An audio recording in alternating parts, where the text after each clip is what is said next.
Hello, my dear students. We will see about the pteridophytes.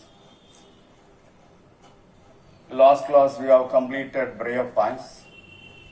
Today we will take up the pteridophytes. Pteridophytes are seedless vascular cryptogams. They belong to cryptogams like that of the bryophytes. Bryophytes and pteridophytes belong to cryptogams because they won't produce any flowers, any fruits, any seeds. They are called cryptogams. Pteridophytes are true land plant. They are the first plants which acquire vascular tissue. They are the first land plants which develop vascular tissue like xylem and phloem. Hence, they are also called vascular cryptogams.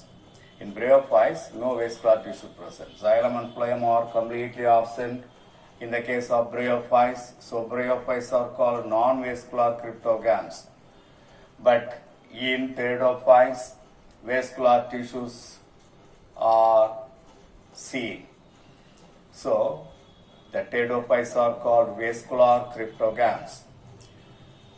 They were abundant in the Devonian period of Paleozoic era, that is about 400 million years ago. That period considered as the Paleozoic era. During the Paleozoic era, the pteridophytes were abundant on the earth's surface. The pteridophytes are small herbaceous plants, grow well in moist, cool and shady places where water is available.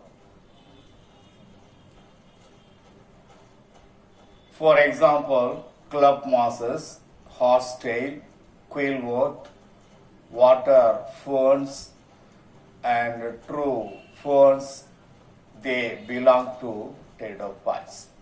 Come to the general characteristic feature of pteridophytes. The plant body, the main plant body of pteridophyte is sporophyte, which is differentiated into root, stem and leaves.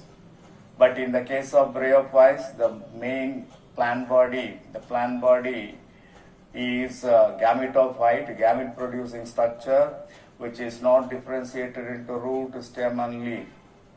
In the higher bryophytes only leaf-like, root-like, stem-like structures can be seen. But in general, in bryophytes, the thallus cannot be differentiated into root, stem and leaf.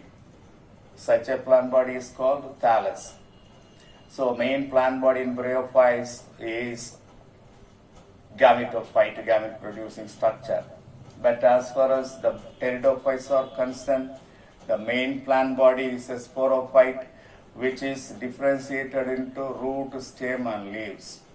The root is adventitious roots, not the tap root. Here it is adventitious root.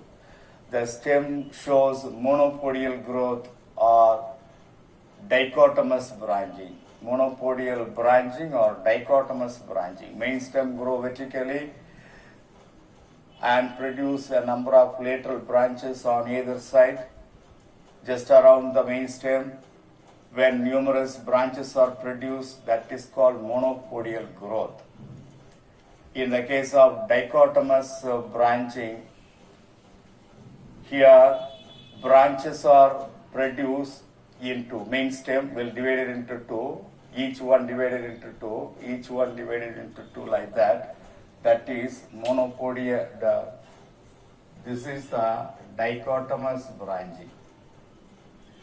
When each one divided into two, each branch is divided into two, this is dichotomous.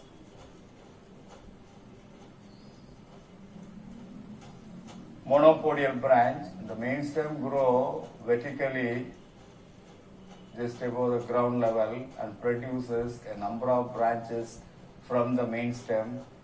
This is called monopodial branching or monopodial growth. This is monopodial.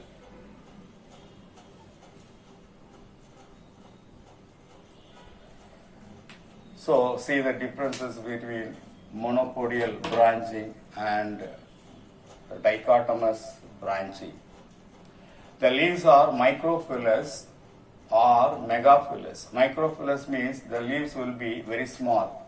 They are microphyllous in nature. Megaphyllous leaves are larger leaves. When larger leaves are produced, they are called megaphyllous leaves. Stele is the protostele. What is stele? The central cylinder of the stem, the central cylinder of the root, next to the cortex, collectively called the central cylinder is called the stele. Here, in general, the stele of pteridophytes is protostele. What is a protostele? When the xylem is surrounded by phloem, that such a type of stele is called protostele. But in Marsilia, the stele is siphonostele. Siphonostele means when the xylem is surrounded by phloem, centrally there is a pith present, pith, xylem, phloem. Like that, the stele is arranged, that is the siphonostele. Here in all the pteridophytes except some of the plant, trachees are the water conducting elements.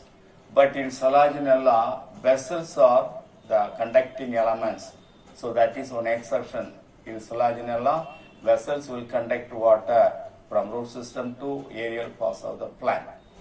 But in general, trachees are present as the water conducting element. Sporangia are the spore producing structure produced in a special leaves that is called sporophylls. What are sporophylls? Sporophylls are spore producing leaf. When a leaf produces spores on the back side of the leaf, such a kind of leaf is called sporophyll. The sporophyll is the spore bearing structure. Sporangia bearing structure is called sporophyll. Inside the sporangia, spores will be developed. The sporophylls in some cases will be grouped into cone, male cone, female cone, like that, or stubulus.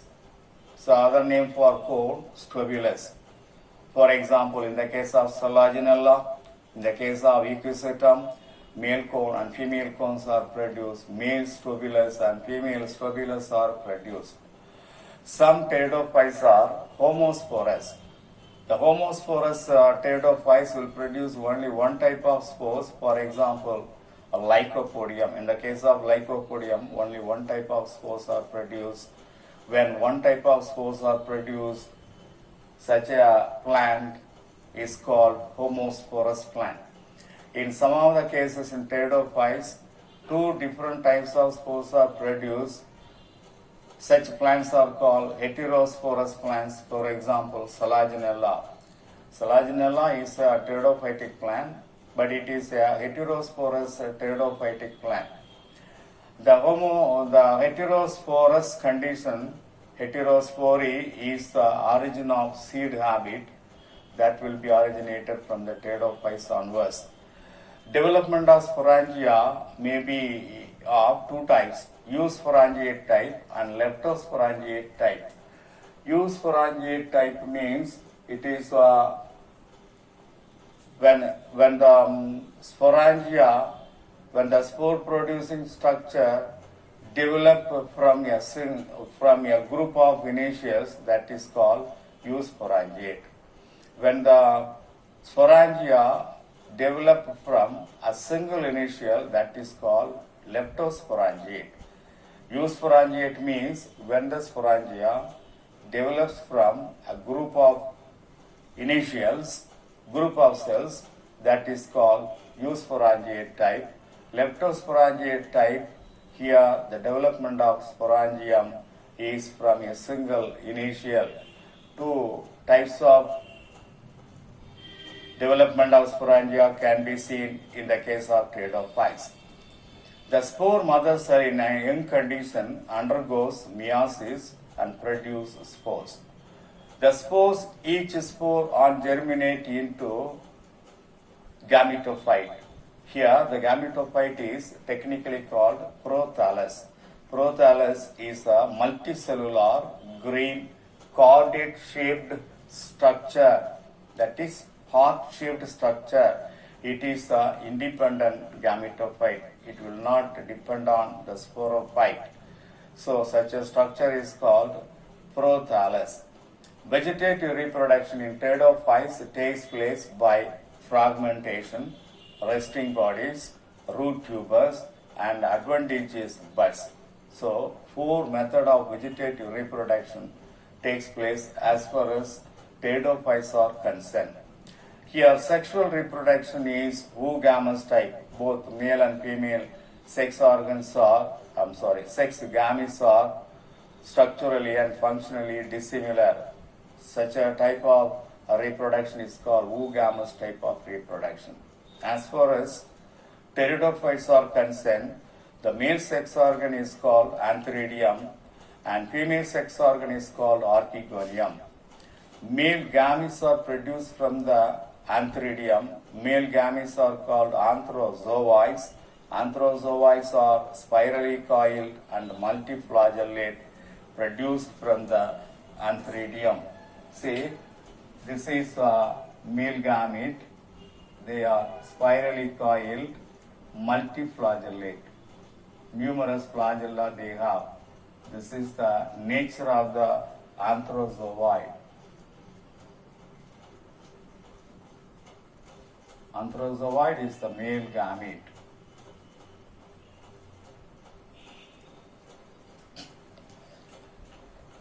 So that is about the male gamete. The name of the male gamete is anthrozoid.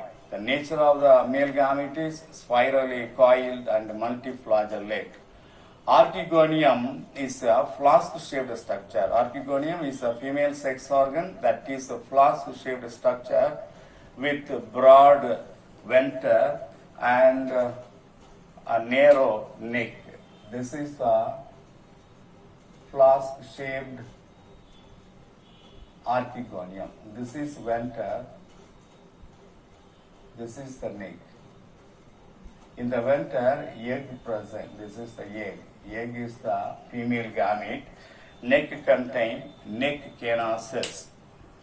So the egg, other name for egg, it is the ovum. After maturation, the neck of the archegonium will open so that the anthrozoids,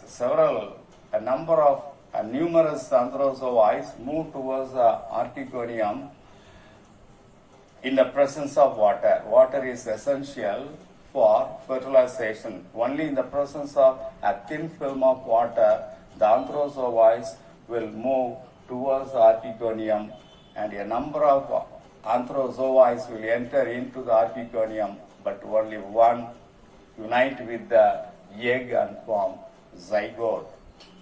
After fertilization, that process is called fertilization, union of male gamete with the female gamete, union of anthrozoid with egg, that is called the fertilization. Remember, for fertilization, water is essential. After fertilization, a diploid zygote is formed that undergoes mitotic division to form embryo. So, the fertilized egg, that is called zygote, develops into embryo.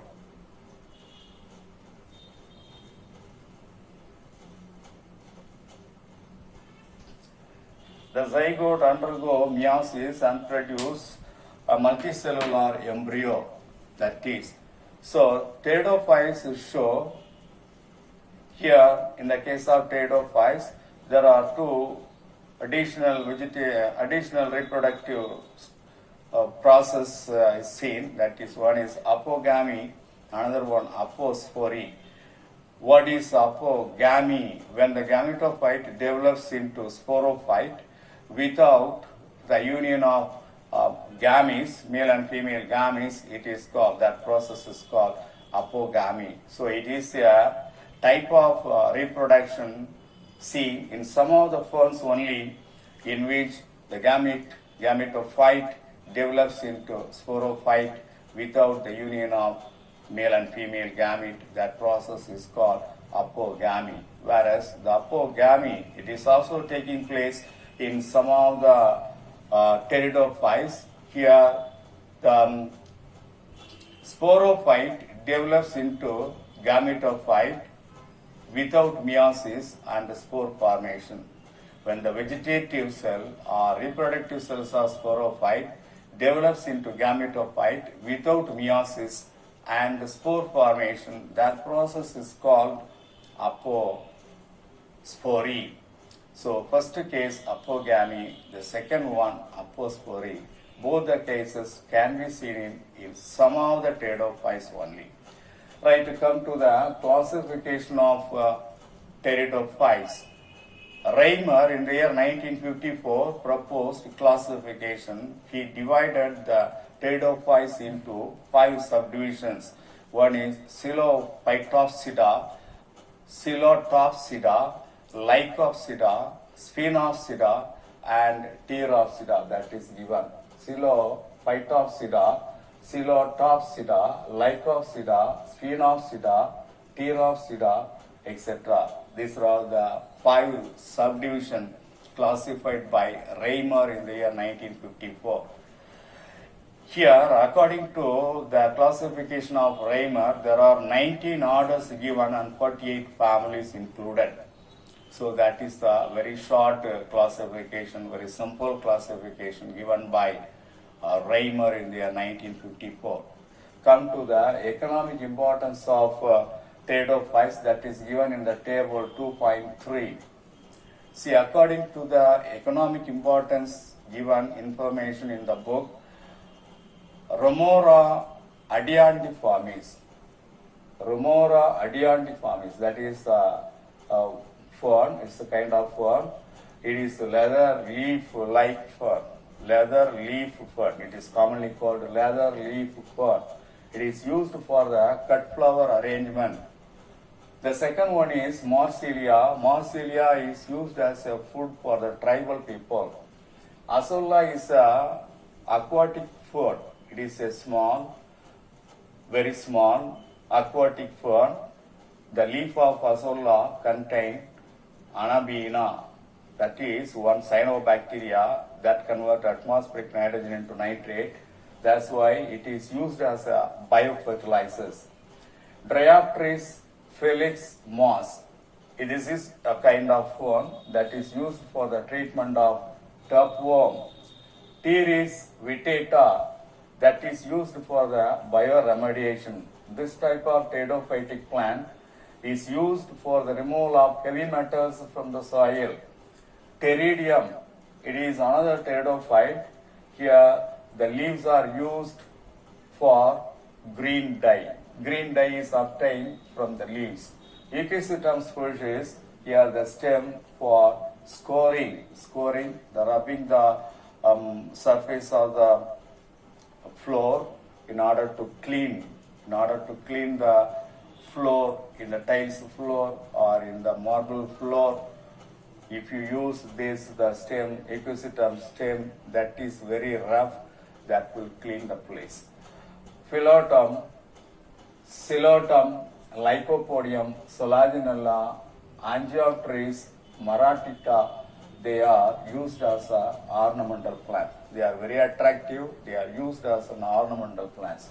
So these are all considered as economic importance of pteridophytes, some of the economic importance of pteridophytes. So today we have seen about the pteridophytes in general, introduction about pteridophytes, general characteristic feature of pteridophytes, classification, a very short classification given by Reimer in the year 1954, and economic importance of pteridophytes.